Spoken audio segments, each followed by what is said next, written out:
আজকে দেখো বন্ধুরা, আমি পই মালের মাংস রান্না করতেছি। প্রথম গরম জল দিয়ে ভিজিয়ে নিলাম, তারপরে এই দেখো গরম জল থেকে তুলে ছেঁকে দিয়ে দিচ্ছি কড়ার মধ্যে।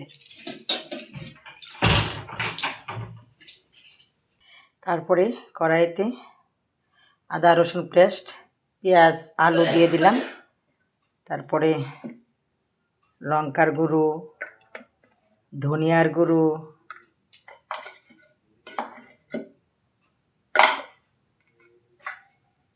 জিরা, একদম হলুদ, একটু গোলমরিচের গুঁড়ো। এখন দিয়ে দিচ্ছি স্বাদ মতো নুন। তারপর একটু কষিয়ে নিয়ে বসাই দিলাম।